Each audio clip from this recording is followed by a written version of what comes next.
Hello and welcome to today's episode. In today's episode, we will discuss about the regulation of money and capital market and the measures taken by the RBI and SEBI in this respect. I am Dr. Arshia Hussain, PhD in Human Resource Management and teaching in the Center for Management Studies, Jamia Millia Islamia University, New Delhi. So let us start this episode with the meaning of money market.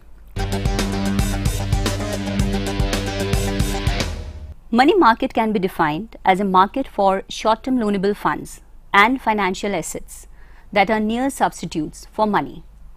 Short-term means a period up to 1 year, and near substitutes to money is used to represent any financial asset which can be quickly converted into money with minimum transaction cost. It is an important segment of the Indian financial system. It plays an important role in maintaining equilibrium between short-term demand for and supply of money. Money market comes under the purview of the RBI. First, lenders. These are entities or individuals with surplus lendable funds like financial institutions, banks, that is commercial, cooperative and private. They have bulk lendable resources with minimum of rupees 3 crore per transaction. Second, borrowers. These are entities or individuals with deficit funds.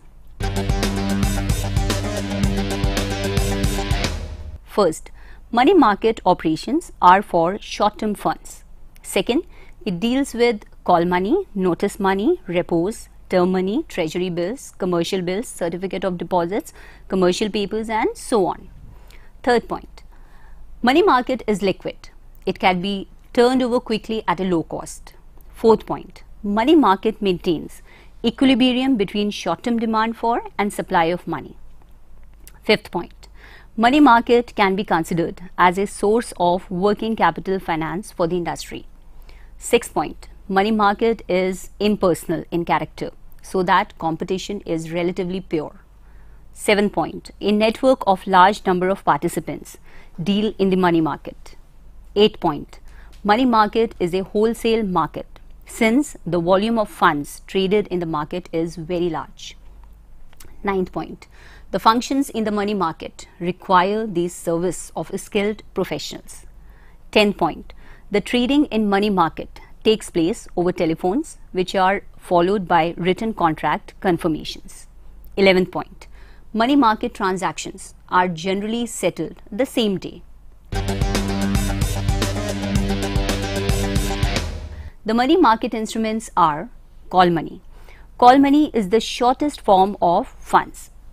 It is generally overnight borrowing and lending. In other words, it is an amount borrowed or lent on demand for a very short period. If the period is more than 1 day and up to 14 days, then it is called notice money. Otherwise, the amount is known as call money.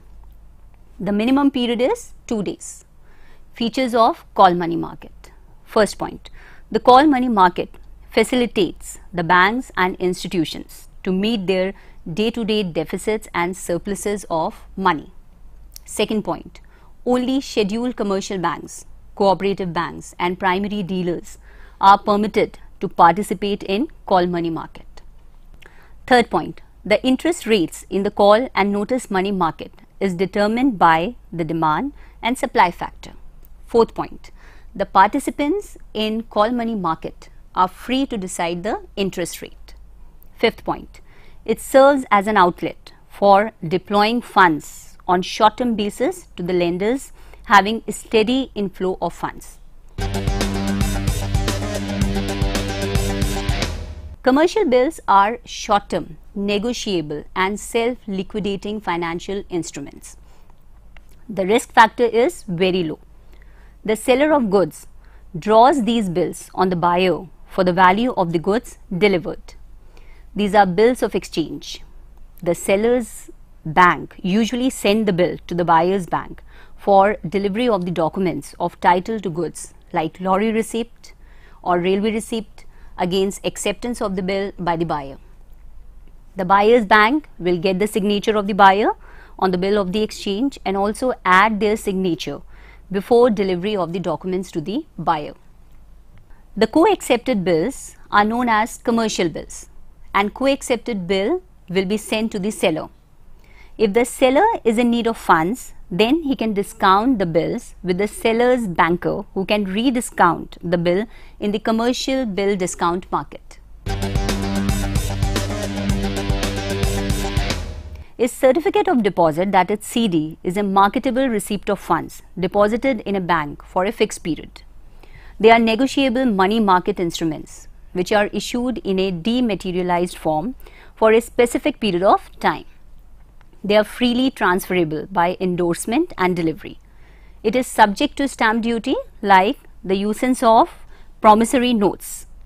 All scheduled commercial banks, excluding regional rural banks and local area banks, and all Indian financial institutions, issue CDs for raising short-term resources within an umbrella limit fixed by the RBI. The minimum subscription amount is rupees 1 lakh, and additional investments should be in multiples of rupees 1 lakh. The minimum maturity period is 7 days and minimum of 1 year. However, financial institutions can issue CDs of not less than 1 year and not more than 3 years. Individuals, corporations, companies, trust funds, corporations, etc. can subscribe to CDs. Non-residents of India, that is NRIs, can also subscribe to CDs on non-transferable basis. Commercial papers, that is CP, is a short-term negotiable instrument. It was introduced in the Indian money market in 1990. It was launched with a view to enabling highly rated corporate borrowers to diversify their sources of short-term borrowings and also providing an additional instrument to investors. Subsequently, primary dealers and all financial institutions were also permitted to issue CPs for meeting their short-term requirements. Any private sector or public sector company can issue CPs provided it satisfies the following conditions. A. It has a minimum tangible net worth of rupees 4 crore as per its latest audited balance sheet. B point enjoys a working capital limit from a bank or an all India financial institution. C. The borrowed amount of the company is classified as a standard asset by the bank or financial institution. And D. The instrument has a minimum credit rating of P2 by CRISIL or an equivalent rating by other rating agencies. E point. The minimum maturity period is 7 days and the maximum is 1 year. CPs can be issued in denominations of rupees 5 lakhs or multiples thereof, and the minimum investment of a single investor should not be less than rupees 5 lakh, that is face value. Treasury bills are short-term negotiable instruments issued by the central government. In the short term, Treasury bills are the lowest risk category instruments. They are promissory notes issued by the Reserve Bank on behalf of the Government of India for financing temporary deficits resulting due to the difference between revenue and capital receipts and payments. The main features of Treasury bills are: first point, Treasury bills are negotiable instruments. Second point, Treasury bills are issued at a discount and the face value would be paid on maturity. Third point, the return on Treasury bills is the difference between selling price and the face value. Fourth point, Treasury bills enjoy high liquidity, since the duration of these bills vary from 91 days to 364 days. Fifth point, Treasury bills are the lowest category instruments as they are supported by government guarantee. Sixth point, Treasury bills offer an assured return. Seventh point, the transaction cost on Treasury bills are non-existent and trading is considerably high in each bill.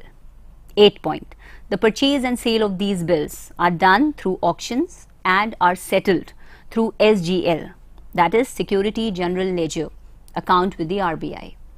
The Treasury bills are introduced by the RBI as a monetization of budget deficit of the government.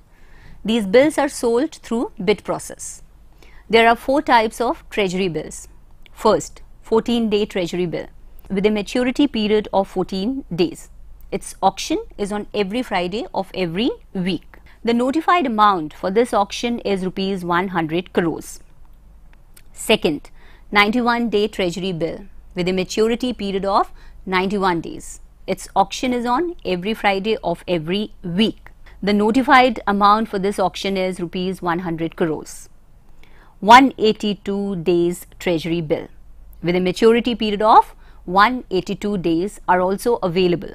These bills were introduced by the RBI in 1986 to promote short-term liquidity requirements. Its auction is on every alternate Wednesday. The notified amount for this auction is rupees 100 crores.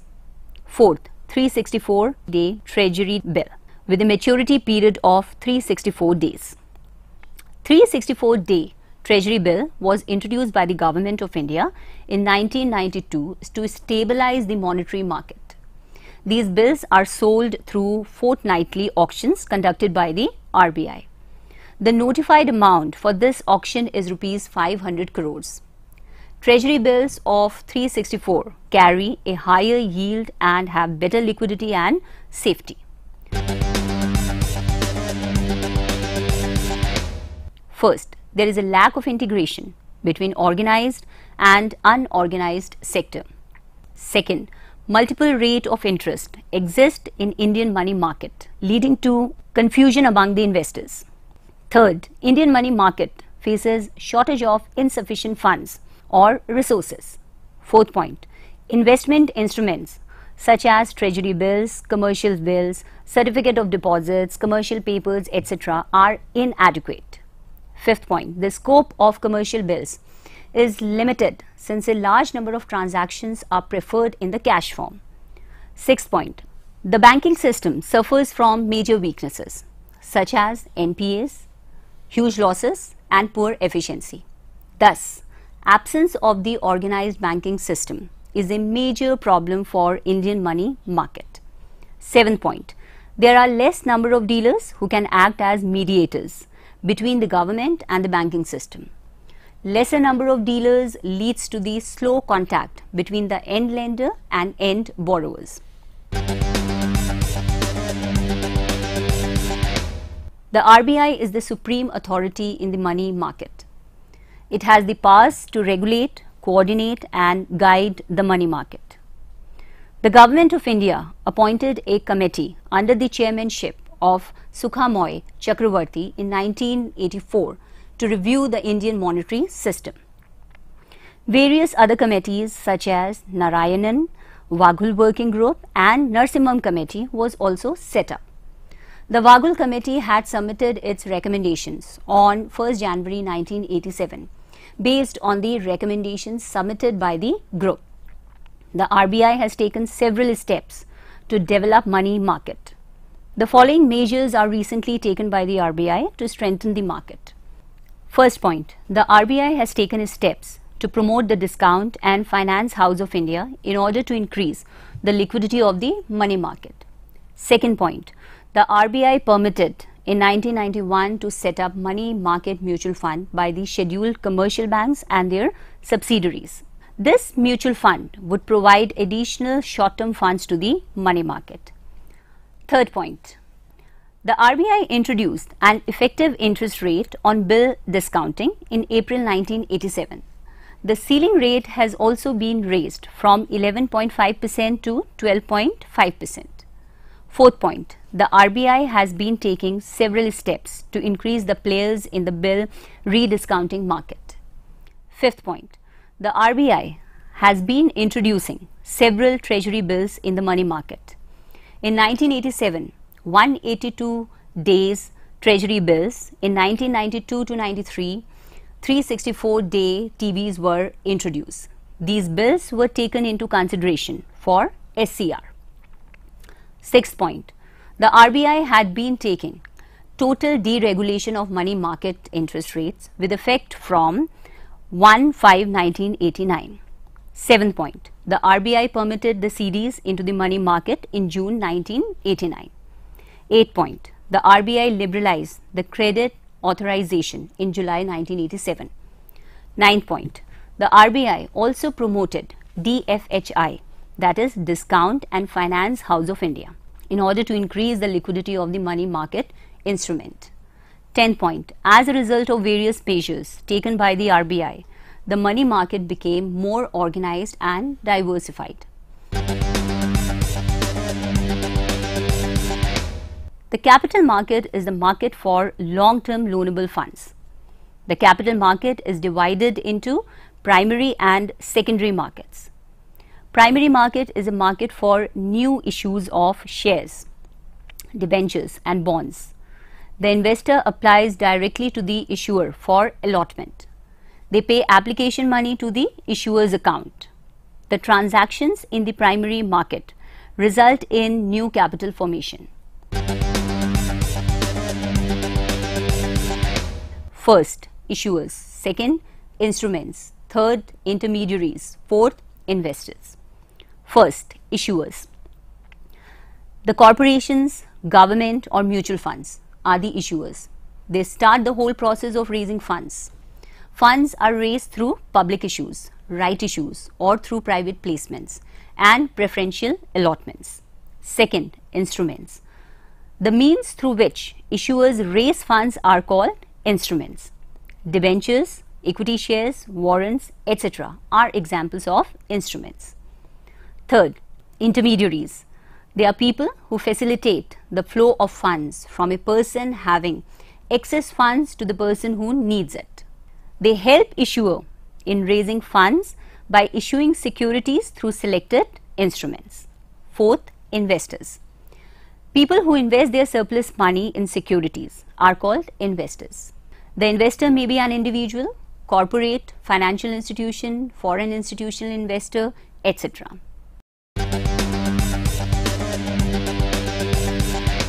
The secondary market is a market for the secondary sale of securities. In other words, the market where existing securities are traded is referred to as secondary market or stock market. In the stock market, securities of government, semi-government and other public bodies as well as shares and debentures issued by joint stock companies are traded.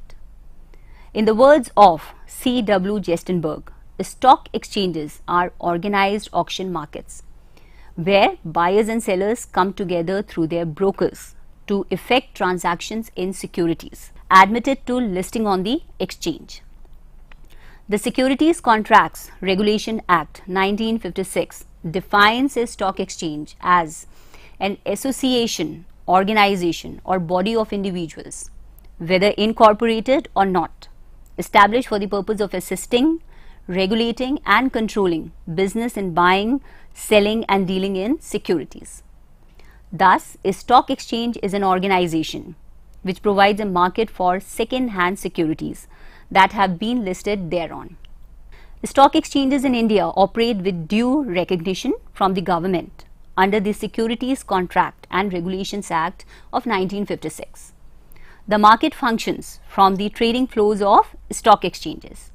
Trading activities are supervised and regulated by stock exchanges, insisting on a margin on trading. They also control the badla transactions and keep an eye on the speculative tendencies.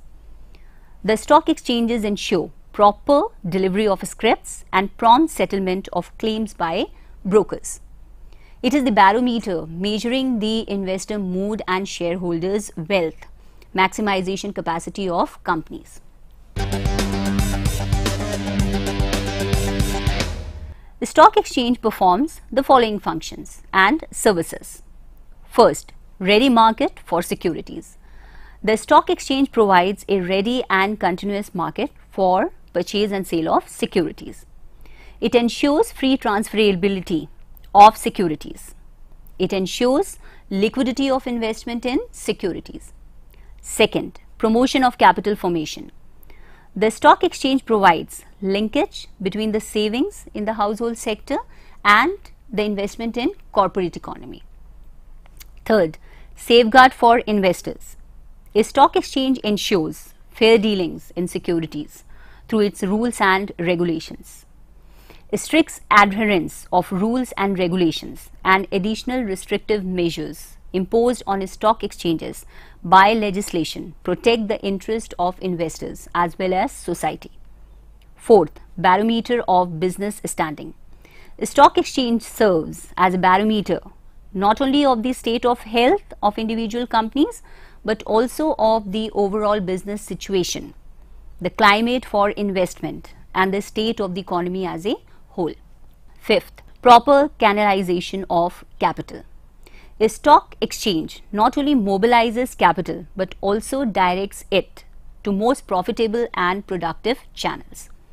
Investors like to invest their savings in securities of those companies which yield higher returns. An efficient and successful enterprise is in a better position to secure funds through stock exchange. Thus, savings are channelized into more profitable industries through stock exchanges. Sixth, market for gilt-edged securities. Stock exchanges provide a market for gilt-edged securities. Government securities are called gilt-edged securities. Central government, state government and municipalities issue gilt-edged securities. The stock exchanges are highly organized and have a smooth functioning network in the world. The membership of stock exchanges initially comprised of individuals and partnership firms. Then the corporate bodies were also allowed to become the members. The qualifications for becoming an individual member of a stock exchange in India are: A point, minimum age should be 21. B point, he should be a citizen of India. C point, he should not be an adjudged bankrupt or insolvent. D point, he should not have been convicted of any offence involving fraud or dishonesty. E point, he should not be engaged as principal or employee in any business other than that of securities. F point, he should not have been at any time expelled or declared a defaulter by any other stock exchange. G point, he should either be a matriculate or has the 10 plus 2 years qualification. However, preference is given to professionally qualified persons. A well-organized stock exchange is highly beneficial to the country, community, company and the investor. These benefits are summarized under 3 heads. First, benefits to the community. Second, benefits to the company. Third, benefits to the investor. First, benefits to the community. A point, the stock exchange generates economic growth by encouraging investors to invest their savings into productive enterprises. B point, stock exchanges act as a mirror through which general economic condition of the country is clearly reflected. This helps the government in designing its monetary and fiscal policies. C point, stock exchanges facilitate mobilization of resources by self-managed enterprises. D point, stock exchange encourages marketability of securities and as a result capital formation in the country becomes faster. E point, the stock exchange helps the government in raising funds from the public and thus enables it to undertake projects of national importance and social value. F point, Stock exchanges provide sufficient knowledge to the investors about the market before investing in any scrip. They provide the financial information of the listed companies and also price movements of the scrips. G point, the regulation of a stock exchange safeguards the interest of the investors by protecting them from fraudulent market operators. H point, stock exchanges protect investors from potential losses by regulating, trading and checking unnecessary speculation. Benefits to the company. First, a company whose securities are listed on a stock exchange enjoys greater reputation in the credit market. Second point, companies whose shares are listed in a stock exchange get a wider market. A well-diversified market in securities is highly beneficial to the company. Third point, listed securities of a company enjoys higher market value in relation to earnings, dividends and property values, and thereby enabling the company to command a better bargaining power in case of amalgamation or merger. Fourth point, the stock exchange closely monitors the company's performance, and as a result, the company has to maintain the financial discipline and ethics in its dealings. Fifth point, the trading of a company's shares in stock exchanges provides higher liquidity of its shares, resulting in increased demand and higher prices for its shares. Sixth point, the trading of a company's shares in stock exchanges enables the company to maximize the wealth of its shareholders. Seventh point, the regulation of the stock market by SEBI prevents sudden takeovers by accumulation of shares by a particular group. Eighth point, a company listed in the stock exchange gets quick response from investors at the time of raising capital from the market. Ninth point, besides, regulations also make the listing of shares compulsory when a company goes for a public issue of shares. Benefits to the investor. First point, the investors get ready and continuous market for their investments. The liquidity of the investor's investments is increased because he can sell off his shares and realize the money invested with a profit.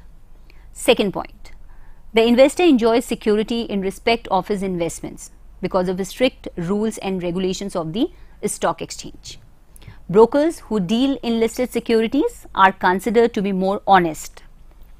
Third point, the stock exchange provides a reasonable measure of safety and fair dealings, and investors can invest their savings with confidence. Fourth point, listed securities can be pledged as a collateral security for obtaining loans. Fifth point, a stock exchange is helpful to the prospective investors in selecting a proper security due to large publicity of its transactions.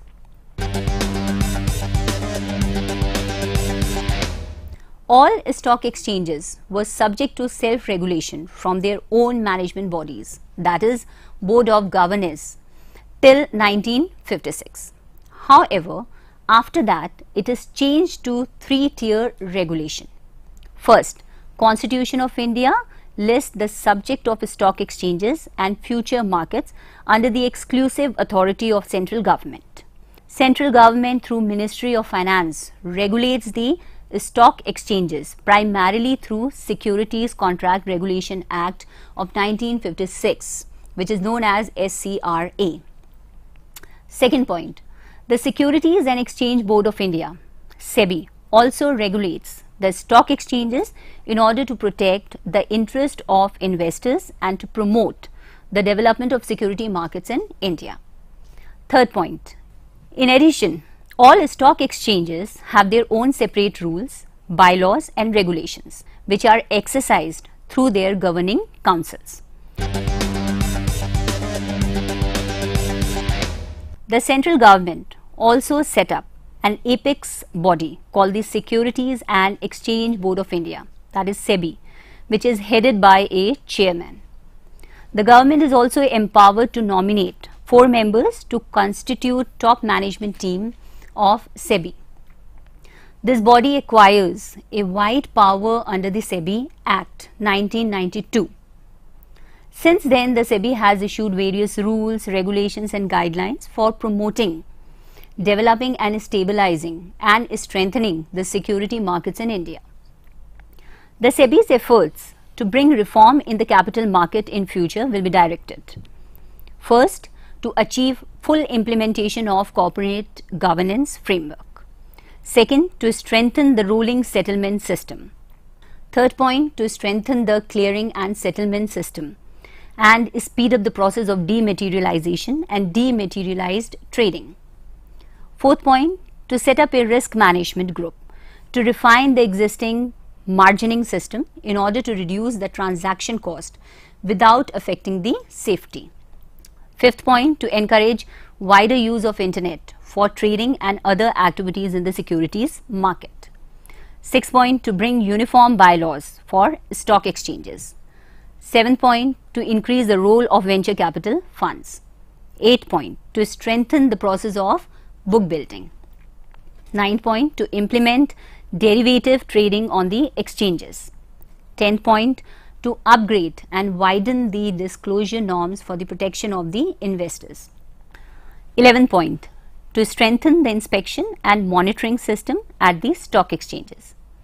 That is all for today. Hope you have understood. We'll meet in the next episode with a new topic of business environment. Till then, take care. Goodbye.